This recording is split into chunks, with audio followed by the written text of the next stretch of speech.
Are you feeling the regret, food FAQers? Are you feeling really full? I am. I'm always full. Oh my gosh. Are you full, Mariela? I am. All those sticks of butter. Man, what the fuck were we thinking? I don't know.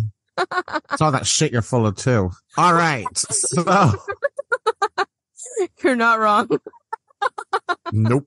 Not at all. Today's leftover mania. We're going to take all that stuff and we're going to give it a new life. Yes. Are you ready, Eric? Yeah, I'm ready. I don't know why I channeled all my Cubanness into this. I don't know why, but I did.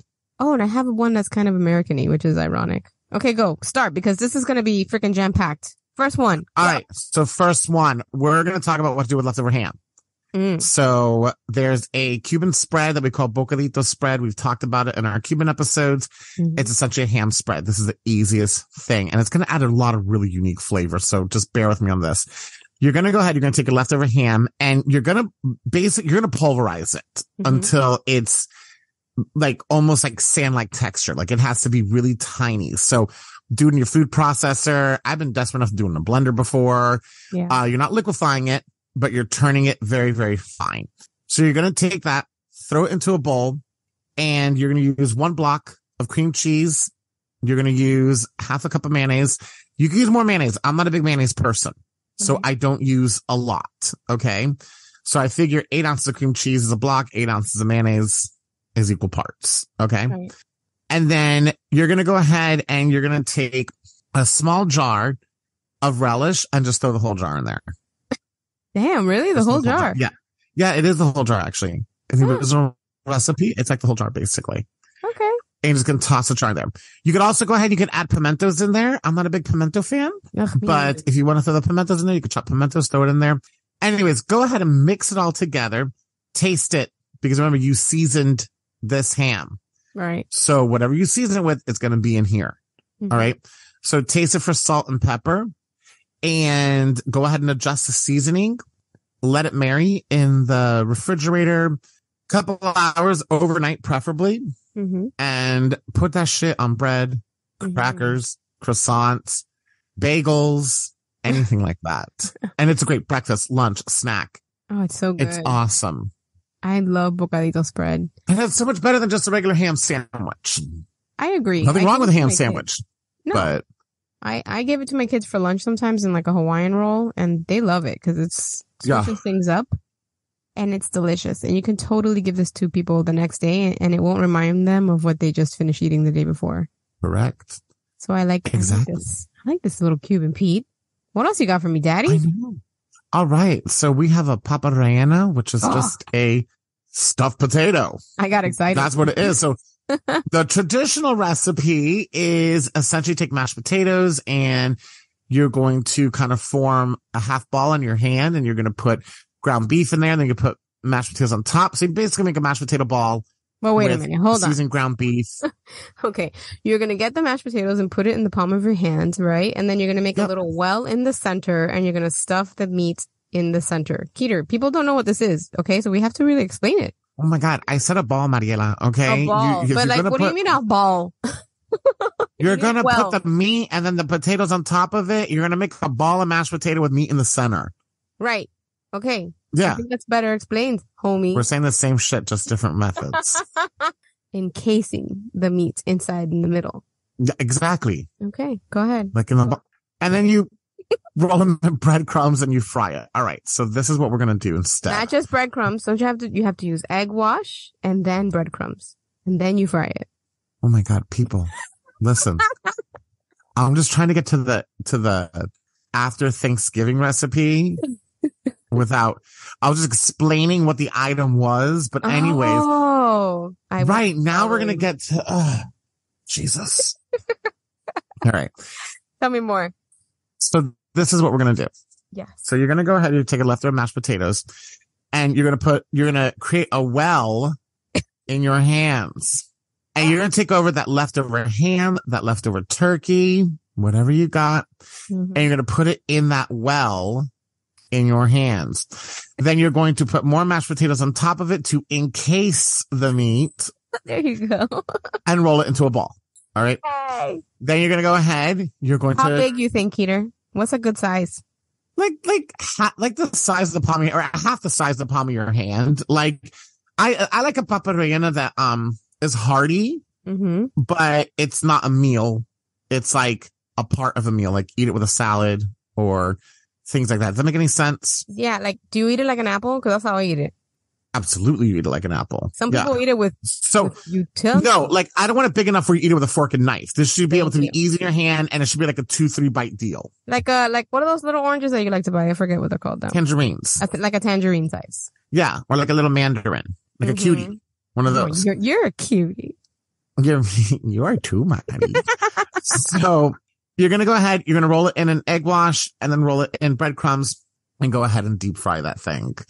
Right. And it's going to be really good because those amazing mashed potatoes that you made the night before, that amazing turkey or ham that you made. So all those wonderful Thanksgiving seasonings are going to be in there. So this is like a Hispanic play on, what's the risotto balls that, the Italian one. Yeah. This is like a play on that. It's so freaking good. Yeah. It's just like that. It's like a croquette almost too. It's like an easy croquette to make, I think. But completely different. Yeah. Yeah, but it's still crunchy. And you can maybe dip it in a little bit of cranberry sauce if you wanted. That would be good. You can put cranberry sauce inside of it. Could do that too. I like that. Yeah, put cranberry sauce inside of it. Give it a nice little tang. Oh man. These are like Cuban pastry treats that we grew up eating, but I don't know. I don't think anybody else has anything similar to this. So that's why I really want to drive the point home as to like what it is. And when you come to Miami, I was explaining to the viewership what they were first. And they're not viewers, Eric. You always say the same shit. They're not viewers. Okay, you know what? Listeners, they could view us, like, we're not on camera, but if they go to, like, YouTube, that's technically viewership. Oh whatever, Mariela. And then the next one, I mean, you came up with all of these, so I give you freaking kudos. Listen, I have been like sick as a dog, so I've just been like thinking about food. Let's figure this out. Let's do it, Daddy. Give it to me. Thinking about food in bed. That's my favorite place to think about food in bed, I guess.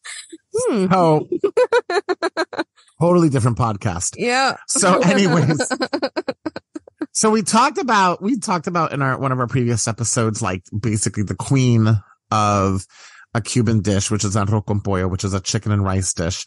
So I thought about why not do this again? And you can do it with your ham. You can do it with your turkey, whatever you have. So you have your leftover ham and turkey. Take all of it, shred it up, dice it up, however you want to do it. Take a big pot, put some olive oil at the bottom of this pot, put a diced onion in there, put some diced peppers in there. You want to get some couple cloves of minced garlic, throw it in there, saute it up. That's called a sofrito. And then throw your meats in there. Yep, you make a sofrito. Yeah. And then throw your meats in there. Get it a little bit warm. Depending how much meat you have, you could put 1 cup rice, 2 cups rice. So rice is easy. It's 1 part rice, 2 parts water. So if we're doing 2 cups rice, we're going to go ahead. We're going to put 2 cups rice in there. And then if you did 2 cups rice, you're going to do 4 cups water. Right. Go ahead and put your 4 cups water in there. Now, traditionally, we do make the rice yellow. Yes, I was going to ask you about and that. We use a seasoning called Bijol. Bijol. Bijol. Bijol. Or just say Bijol. Bijol. You can use turmeric if you have it. You can use turmeric if you have turmeric. Yeah. If you do go into the Hispanic section of your grocery store, Goya does have little boxes that have little packets. And those packets will color your rice yellow as well. So most major grocery store chains in their Hispanic section will have this. Yeah. It's called achiote. Achiote. They have another one too. Azafran. They have 2. They have Azafran. That's the one that I see the most, at least up here. Yeah. Yeah, you can use that. That'll help your rice be pretty. So azafran, Azafran. Anyways, so you put that in there, 2 packets in there. It's going to get your nice rice, nice and yellow. Bring it to a boil and then cover it. Roll your heat all the way down to the lowest. Because remember, all your meat is cooked already. Lower your heat all the way down to low. Let that go for about 20 minutes. I go ahead, open the lid, put a half a beer in there. let it go for another couple minutes, and then that's it. You're done. And fluff your rice. And that's it. That's it, Mari. I like these because it's a little bit different from what you ate the day before. Yeah. And something a little bit different than what you'll be eating throughout the Christmas time. I agree. And I think it's also, it brings it into dinner time. Yes. This meal, it reminds me of dinner time. I don't know why, but I can't eat arroz con pollo for lunch. Like, this has to be something you can't? I can't. No, it's not like a lunch. To me, it's like dinner. This is like a real hearty dinner. I don't know. What? Why are you looking at me like that? To my Cuban grandparents, this would have been a lunch. Because they used to eat bigger lunches. But like for me, right. I don't know. It sounds delicious. So I think this is a great idea. And it also makes a lot of food out of a little bit of leftovers that you may have for like, because I think usually turkey there's not that much left over. I think because it's like the breast is so small. Am I wrong about that? In my house, that's what happens. I mean, like, for serving a smaller group of people, where you're serving more than one protein, they tend to be small. I mean, turkey, you tend not to have the most leftovers of, right? Like, because you're right. People pick at it, they eat it. Yeah. You know, so speaking of, really quick, I don't mean to be off topic here, but when you eat your Thanksgiving meal, what is that one dish that you go for all the time? Stuffing. Out of everything that's in this Thanksgiving meal, what is the one thing that you go for? Stuffing.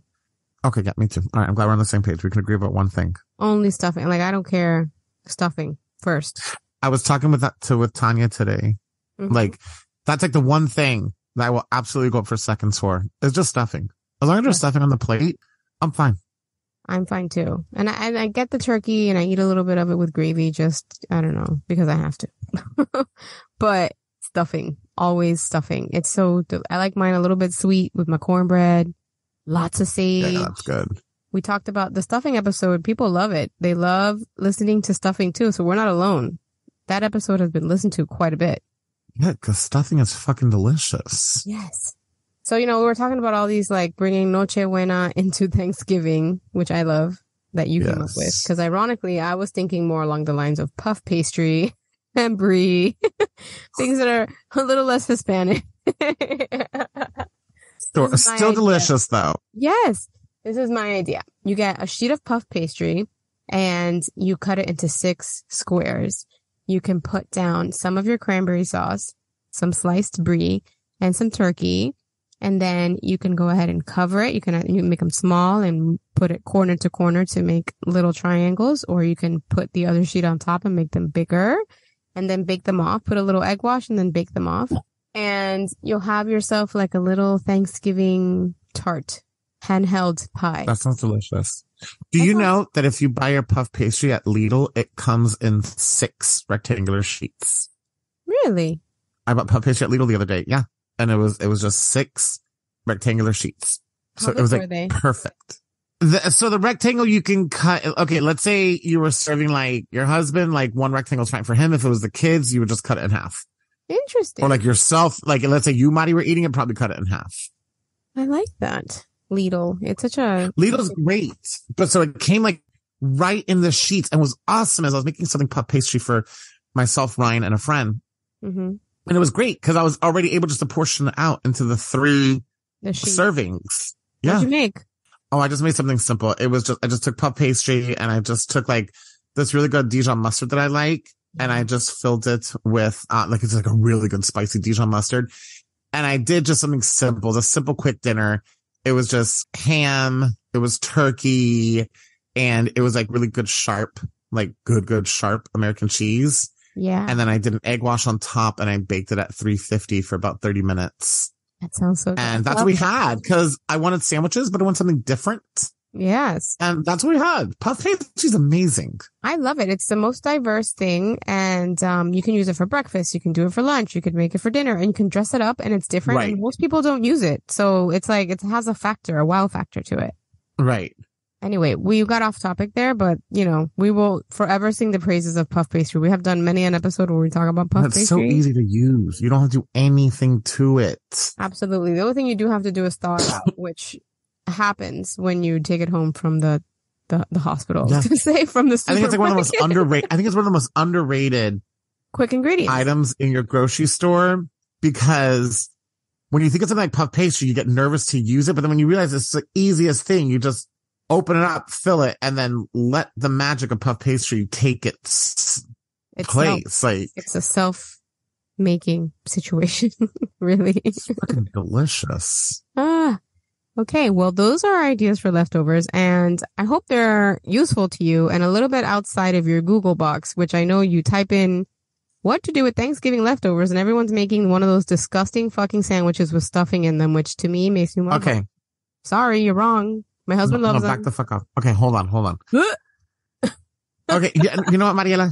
It's really sucks when you have to be wrong as much as you are. Okay, or you, sir. Okay, I don't know how many times I've been wrong. Very few times, but I'm just saying. Listen to me. Listen, everybody. You get that ham and that turkey. No. Listen. You get a puff pastry. Oh, you get some ham. You get some of the turkey. Get some of the stuffing in there. Put a little bit of gravy, a little bit of cranberry sauce, put the puff pastry, the other layer of puff pastry. Mariela, how could you say that? That's so fucking gross. No, like, I don't mind eating leftovers after Thanksgiving, right? So the first plate, you eat it like at 11, right? Because you're hungry, right? At 11 o'clock for the next day. And you make yourself a little plate of your favorite things and you warm it up. Okay, that's fine. That's like the only other time that I want all of those little counterparts together in one place. After that shit, I want it to be different. I'm done eating the same shit. I can't. And putting all the crap in one place in a sandwich. It's so good. No, it's Many years ago, Starbucks used to have like a Thanksgiving Day sandwich, and it was delicious. Wawa has it, and it's called the Gobbler, the Nut Gobbler.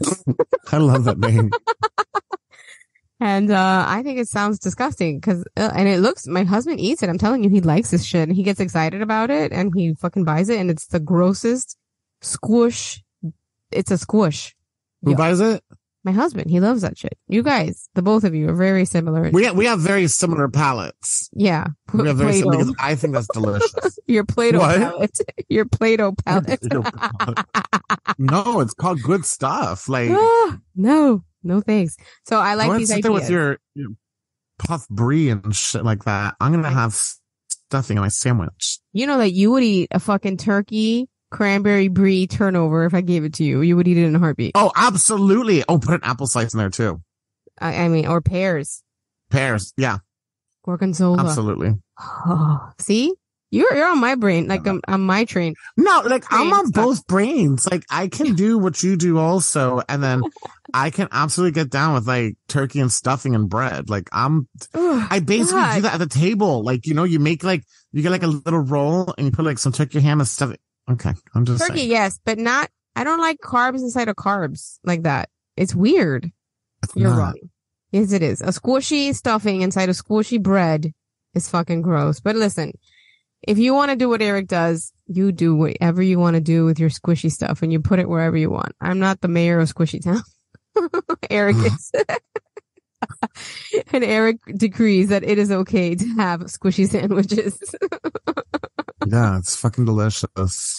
Well, we hope that these kind of off the beaten path leftovers that Eric has come up with so brilliantly. Sometimes, you surprise me, Big Daddy. Once in a while. I've always said I'm the talent, Maddie. You're the brains behind this.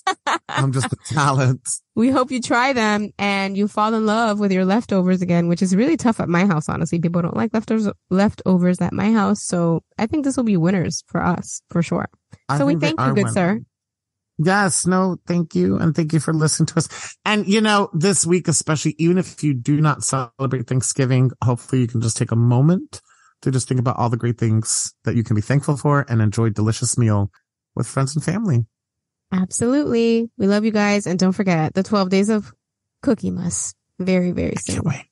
So we love you. We hope you had a wonderful Thanksgiving and we'll see you soon. Bye-bye. Bye.